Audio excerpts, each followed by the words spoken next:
Good morning everyone. Students, till now we have discussed the normal entries of discount, right? Like this was cash discount and trade discount we have talked about yesterday. And the entry which we have done of the discount, that was termed as cash discount, as this was the entry paid cash to Mahesh and discount received for him. So we have done the entry Mahesh account debit to cash and to discount received, and here discount paid, discount allowed. So these were the cash discount. Okay, here we have made the payment, so we have received this discount, and here we have received the cash, so we have allowed the discount. So these were termed as cash discount. And as I have told you, cash discount is entered in your books of account. So we have entered this. Okay, here we have received the discount and here we have allowed the discount. Now we will talk about the trade discount, how do we pass the entries. And I've told you to leave these three entries, so we'll proceed with these three entries now. But before starting this, let's do the base. He's telling sold goods to Harish. Okay, and the amount is 30,000. So we can do the entry sold goods to Harish. Okay, the entry is Harish account debit to sales 3,000. Fine. And next it is telling Harish returned goods. Harish has returned the goods of 2,000 rupees to you. Okay, you are receiving the goods back. Goods आपके पास आ रही हैं, ठीक है? And I've just told you to reverse this entry. The goods which you are receiving, that is termed as sales return account debit, and you are receiving from Harish, is a personal account. Okay, and he's the giver, so credited. Here he was receiver, and the value was 2,000. All right. Now, next he's telling received cash from Harish 27,500 in full settlement of his account. Students, this term I have to tell you, in full settlement of his account, यानी कि that's all, अब और कुछ नहीं देना. Full settlement means finally जो भी है, the account is clear now. Let's see in this situation, Harish was debited by I think it was 30,000, not 3. Okay, Harish was debited by 30,000 and he has returned the goods to you. He didn't like the goods, so he has returned the goods of rupees 2,000 to you. 30,000 की goods आपने बेची थी and 2 की वापस आ गई, तो अब आपको कितना मिलेगा वहाँ से, कितनी पेमेंट आपको मिलनी है? You have sold goods, now you will receive the payment. 30,000 was the initial price, 2,000 goods he has returned, so 28,000 rupees आपको मिलने चाहिए हरीश से, ठीक है? But when he says this language कि received cash this much in full and final settlement, students, you must be knowing when you go to the market to buy something and one says कि its value is 3,000, 3,000 का है. आपने कहा भैया it's too much, मैं regular customer हूँ, ये वो काफ़ी सारी बातें करके आप कहते हैं कि ये लीजिए it's 2,800, that's all, I am not giving anything else. अब यही आपका फाइनल अमाउंट है, अब कोई मेरे लिए पेंडिंग नहीं है, मैं कुछ और पे नहीं करूँगी. Different languages can be there, ठीक है? 3,000 का उन्होंने कहा, आपने कहा 2,800, that's all. Although you didn't pay the full amount. Okay, उन्होंने अपनी तरफ से क्लियर डिस्काउंट भी नहीं दिया, बट ये एक इम्प्लाइड कंडीशन है कि आपने कहा बस मैं और कुछ नहीं दूंगी, आई हैव पेड 2,800. तो ये अमाउंट क्या हुआ? Full and final settlement. The same thing is here, received cash from Harish in full and final settlement. कितना? 27,500. Now you can see in this situation there is no discount. Discount word is not used by them, but this is the hidden discount. Okay, I've just told you कि हमारा account कितना हो रहा है? 28,000 हमें हरीश से मिलना चाहिए, लेकिन हमें मिला कितना है? 27,500 in full and final settlement में हमें मिला है. Let's see the entry, how do we do. What we have received, हमने कैश रिसीव किया है, cash account debit. How much? It's given in the question. We have received 27,500. All right. किससे मिला है? हरीश अकाउंट. अब हरीश का कितना ड्यू था? Students remember it's double entry system, जितने से कोई भी अकाउंट डेबिट होता है उतने से टोटल मिला के क्रेडिट भी होना चाहिए। अगर उतना नहीं होता है तो वो अमाउंट आपका पेंडिंग रह जाता है। Let's see how. यहाँ 30,000 से डेबिट हुआ, 2,000 से क्रेडिट हुआ, तो कितना बचा 28,000। 28,000 से अभी हमारा यहाँ हरीश को क्रेडिट करना बाकी है। तो cash account debit to Harish, Harish कितने से क्रेडिट होगा 28,000 से होगा। अगर आप ऐसा नहीं करेंगे तो 500 रुपीज़ अभी भी पेंडिंग रह जाएगा, ठीक है, क्योंकि आपका जो डेबिट है वो 30 से है और जो क्रेडिट होगा वो 2,000, और अगर यहाँ 27,500 करेंगे तो 500 पेंडिंग रह जाता है। इसलिए हमें हरीश को भी 28 से क्रेडिट करना है। Alright, because full and final settlement, तो जितना भी ड्यू था वो सारा हमने लिख दिया। Now you can see I said कि हमारा डेबिट एंड क्रेडिट इक्वल होना चाहिए, बट ये इक्वल नहीं है, ठीक है। तो अब क्या क्या नज़र आ रहा है, what is the hidden condition, कि हरीश से 28,000 मिलना था लेकिन मुझे मिला है 27,500। इसका मतलब आपको फ़ायदा हो रहा है, नुकसान हो रहा है?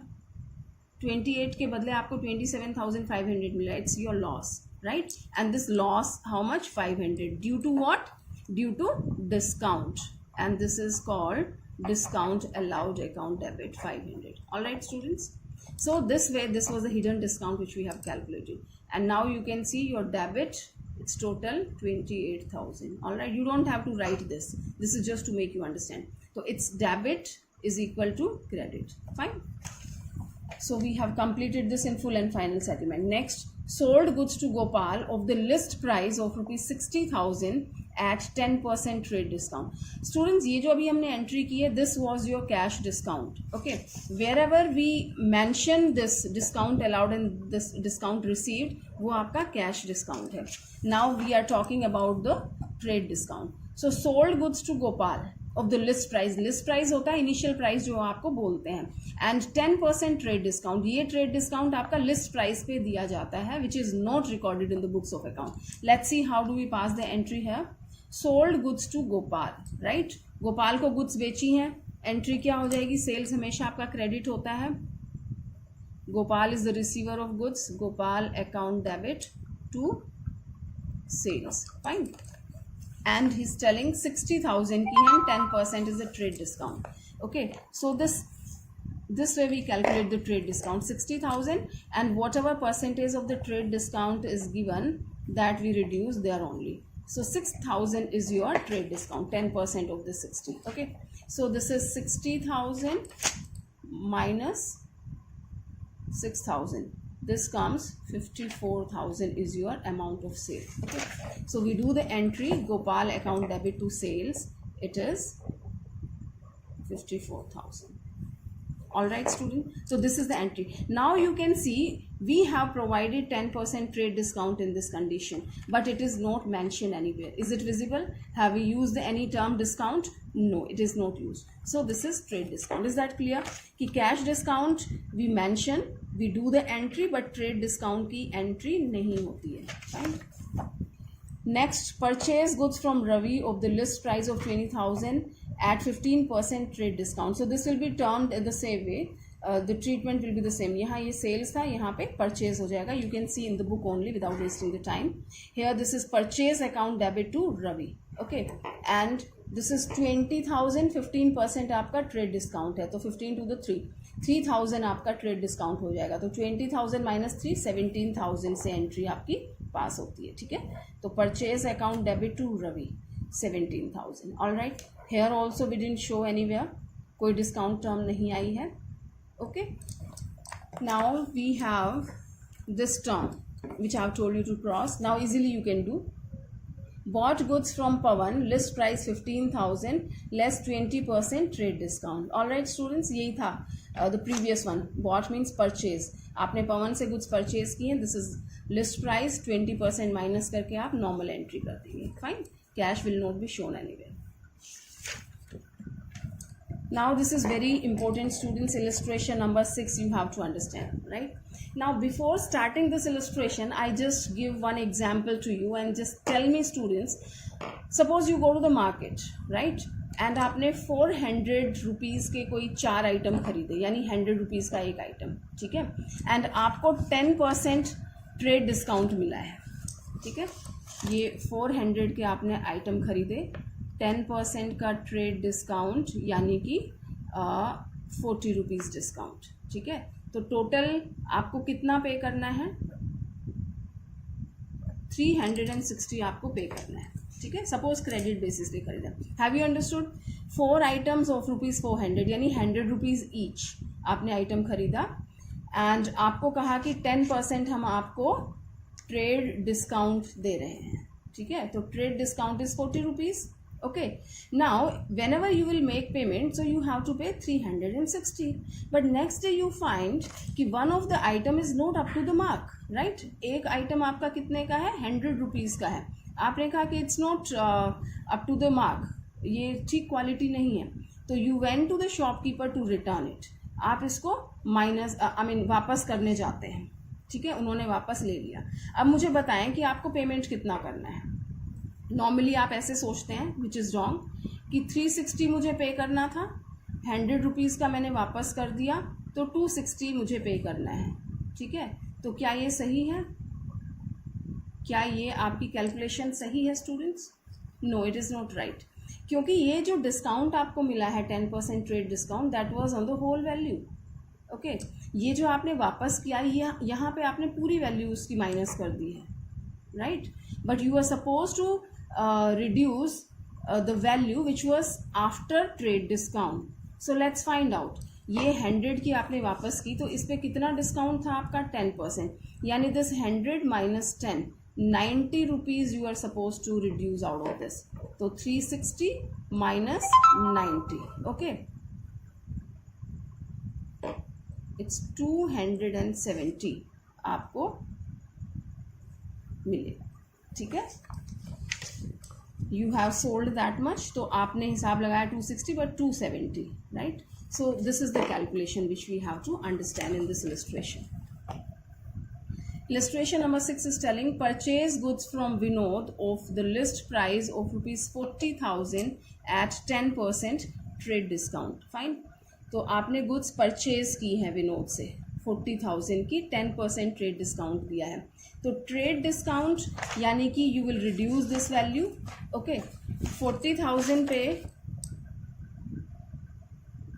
10% यानी कि 4,000 आप माइनस कर देंगे, the value comes 36,000, right students.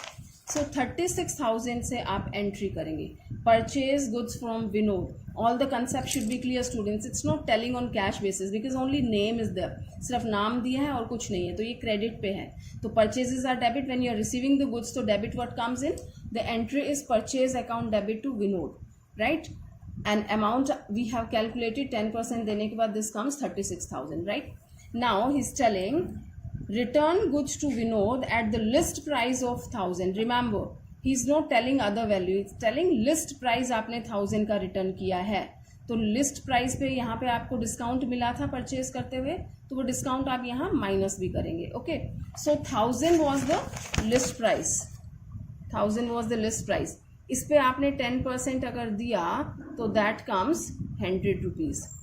तो कितनी वैल्यू का गुड्स आप रिटर्न कर रहे हैं, 900 का रिटर्न कर रहे हैं, okay.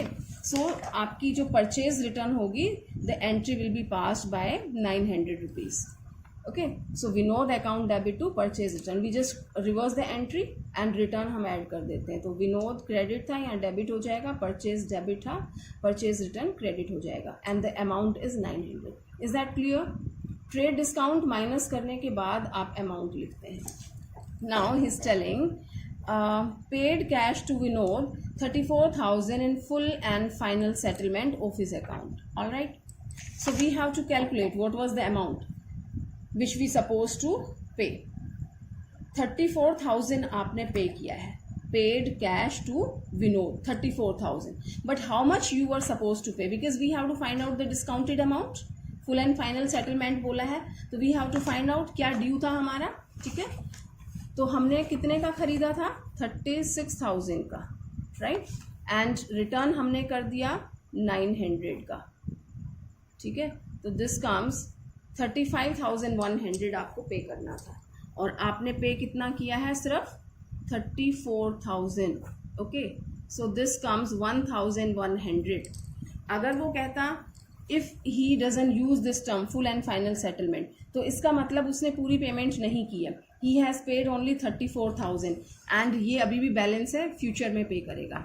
Okay, but as he has used the term full and final settlement, it means he has paid the full, he has settled the account, and the balance which comes here, that is 1,100, this will be termed as discount received. Purchase किया था, payment करना है, payment के time उसकी मर्जी के according हमें ये डिस्काउंट मिल गया, right. The party is agreed on this discount. Now we have to pass the entry. आप पेमेंट कर रहे हैं, आप जब परचेज करके लाते हैं गुड्स तो पेमेंट करना पड़ता है. पेमेंट करते हैं तो कैश जाता है. Okay, debit what comes in, credit what goes out. Here the cash is going to whom, किसको जा रहा है, विनोद को जा रहा है. ठीक है, तो एंट्री क्या कर देंगे आप, Vinod's account debit to cash and to discount received. Alright, now question arises कि how much Vinod's account should be debited. Remember students, it's double entry system. जितने से विनोद डेबिट हुआ है उतने से ही क्रेडिट भी होगा. So let's look here. Vinod को आपने यहाँ क्रेडिट किया था कितने से, 36 से. ओके, एंड डेबिट कितने से किया है, 900 से, राइट. तो कितना अभी क्रेडिट में है विनोद का, वी हैव डन हियर. ये आपने क्रेडिट किया था, ये आपने डेबिट किया है, तो still this is in credit. 35,100 आपका क्रेडिट बैलेंस है, और ये पेमेंट हो जाएगा, ये हो जाएगा debit. Okay, so here we can see we have 35,100 in credit, right. So this Vinod's account will be debited by this amount. Vinod account debit 35,100, cash हमने पे किया है 34,000, and this 1,100 is your discount received, right. तो we are making payment but less payment we have to give by this much amount. तो ये हमारा gain हो जाता है, तो डिस्काउंट रिसीव्ड क्रेडिट हो जाता है. All right students, this way you have to do. And I just explain one more. Till now we have discussed the cash discount and trade discount separately, but this term will tell where we are taking both the discounts together.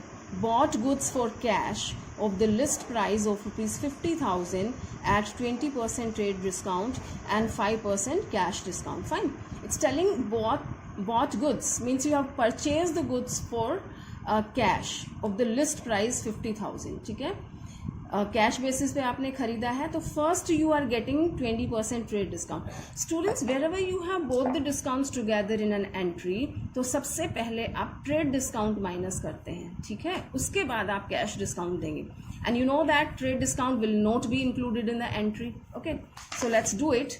50,000 पे 20% आपको calculate करना है. ये 50,000 है, इस पे 20% आपने calculate किया, तो this comes 10,000. all right, so 50,000 minus 10,000, that comes 40,000 से आप एंट्री पास करते हैं, and further it is telling and 5% cash discount. ठीक है, तो परचेज आपने किया, परचेज की क्या एंट्री हो जाती है,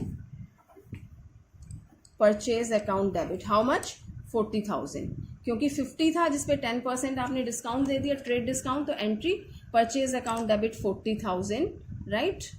to, it's telling cash basis पे है आपका, but when you are making payment in cash, जब आप कैश पे दे रहे हैं तो उसने कहा कि 5% हम आपको डिस्काउंट दे रहे हैं. ठीक है, तो आपको जो कैश पे करना है वो 40,000 नहीं करना है, purchase account debit to cash. अब मुझे कैश पेमेंट करना है, आई सेड टेक 40,000, उसने कहा नहीं रुकिए, आपको हम 5% डिस्काउंट और दे रहे हैं. क्यों दे रहे हैं, क्योंकि आप हमें टाइमली पेमेंट कर रहे हैं. ठीक है, तो 40% पे हमें 5% देना है, राइट. 50,000 पे नहीं देना, 40,000 is the amount which I have to पे.